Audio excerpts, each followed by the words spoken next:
வணக்கம்.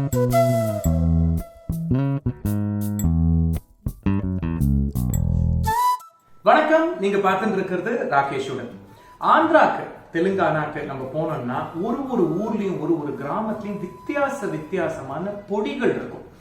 பொதுவா நம்ம ஆந்திரா மீல்ஸ் அப்படின்னாலே ஒரு பருப்பு பொடி இருக்கும், ஒரு கோங்கூரா இந்த மாதிரிலாம் இருக்கும். ஸோ அதே மாதிரி வேர்க்கடலை பொடி அப்படின்றது வந்து ஒரு ஊர்லயும் வித்தியாசமா பண்ணுவாங்க.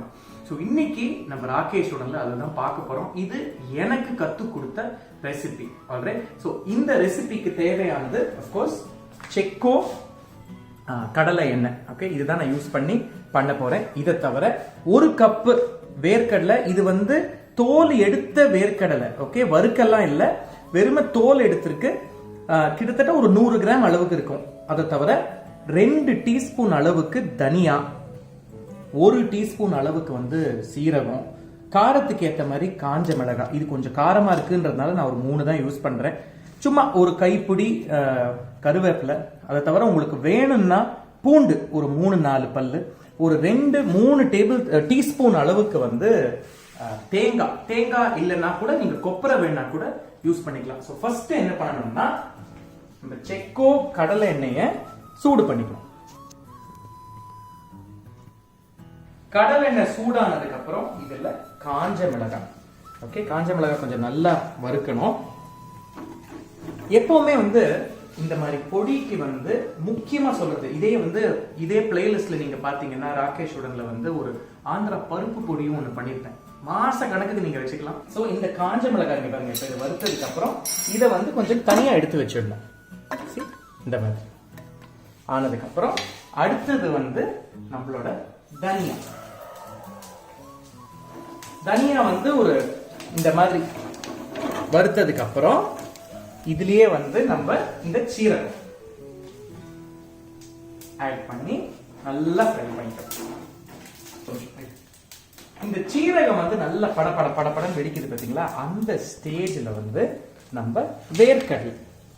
இது உங்களுக்கு வந்து ஓகே, உங்களுக்கு வந்து வறுத்த வேர்க்கடலை தான் உங்க ஊர்ல கிடைக்குது, ஆர் நீங்க அதுதான் வாங்கிட்டீங்கன்னா நோ ப்ராப்ளம். இந்த ஸ்டெப்பை நீங்க அவாய்ட் பண்ணிக்கலாம். பட் கொஞ்சம் ஒரு ட்ரை ரோஸ்ட் பண்ணிட்டு நீங்க you can add that also. இந்த பொடி வந்து it pairs very well. அப்படியே சாப்பிடலாம், இட்லி சாப்பிடலாம், தோசைக்கு சாப்பிடலாம், இது எல்லாத்துக்கும் நீங்க சாப்பிடலாம். சாதத்துக்கு நீங்க பிசைஞ்சு சாப்பிடலாம், ரொம்ப நல்லா இருக்கும். இங்க பாருங்க, இது நல்லா ஃப்ரை பண்ணிக்கணும். நீங்க பாத்தீங்கன்னா முதல்ல வந்து நான் தனியா ஆட் பண்ணேன். தனியா வறுபட்டு கொஞ்ச நேரத்துக்கு அப்புறம் தான் வந்து சீரகத்தை ஆட் பண்ணேன். சீரகமும் நல்ல படப்படம் வெடிச்சதுக்கு அப்புறம் தான் இந்த வேர்க்கடலையும் ஆட் பண்ணேன். ஓகே, சோ இது கொஞ்சம் ஒரு லைட் பிரவுன் ஆற வரைக்கும் வெயிட் பண்ணுங்க. இது நல்ல கலர் மாதிரி இருக்கு பாருங்க வேர்க்கடலை. இந்த ஸ்டேஜ்ல வந்து இந்த தேங்காய்.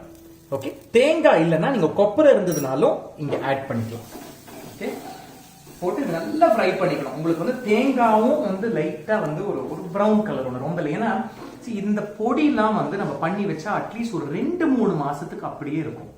தேங்காயில அந்த ஈரப்பதம் ஒன்று இருக்கும். ஸோ அதை நம்ம ஃப்ரை பண்ணி எடுத்துட்டோம்னா it will last forever. No, இந்த ஸ்டேஜ்ல அடுப்பை அணைச்சிட்டு கருவேப்பிலை அப்படி போட்டோம்னா சும்மா படன்னு ஒரு சவுண்டு வராடும் வந்துடும். அடுப்பு அணைச்சாச்சு. அண்ட் இந்த பூண்டு இருக்கு பார்த்தீங்களா?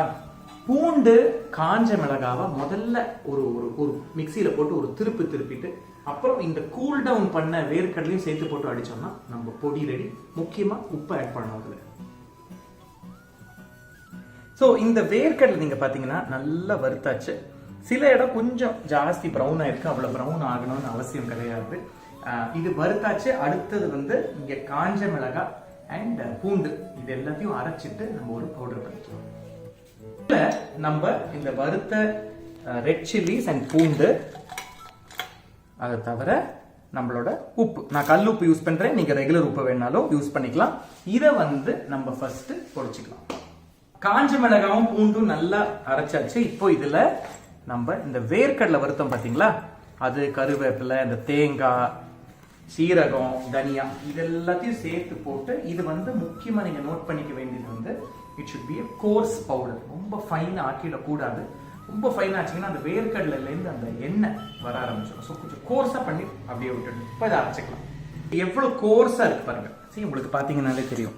அந்த தனியா வேற தெரியுது, அந்த காஞ்ச மிளகாவோட வேற சிலது இருக்கு. அஃப்கோர்ஸ் நம்ம வறுத்து பொடி பண்ண இந்த வேர்க்கடலை. இது முக்கியமா இப்போ இதை அரைச்சதுக்கு அப்புறம் சூடு இருக்கும். ஓகே, சூடை வந்து நல்ல ஒரு பெரிய தட்டுல போட்டு அதை ஆற வச்சுட்டு அதுக்கப்புறம் ஒரு பாட்டில்ல போட்டு ஸ்டோர் பண்ணுங்க. பாட்டில் இங்க ஸ்டோர் பண்ணி ரொம்ப சூடு இருக்கிற இடமா இருந்ததுன்னா please keep it in the fridge. அப்படி இல்லாட்டா வெளியே இருக்கலாம், ஒண்ணுமே ஆகாது. உங்களுக்கு வேணும்னா, உங்களுக்கு அந்த புளிப்பு டேஸ்ட் ஒன்று பிடிச்சதுன்னா இதே வறுக்கும்போது ஒரு சின்ன கொட்டை அளவுக்கு வந்து ஒரு புளி அது போட்டு நீங்க வறுத்துக்கலாம். இப்போ ஐ வில் டேஸ்ட் திஸ்.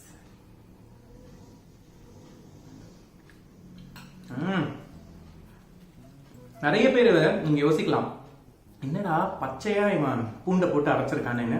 கவலையே படாதீங்க, அரைச்சதுக்கு அப்புறம் உங்களுக்கு தெரியும். இன்ஃபேக்ட் என்னோட அந்த பூண்டு பொடி, அந்த பருப்பு பொடி ஒன்று பண்ணிருக்கேன் பார்த்தீங்களா, அதுவும் இதே மாதிரி தான் இருக்கும். So go ahead, try this very very interesting recipe, வேர்க்கடலை பொடி. I will see you in another episode of Rakesh Raghunathan.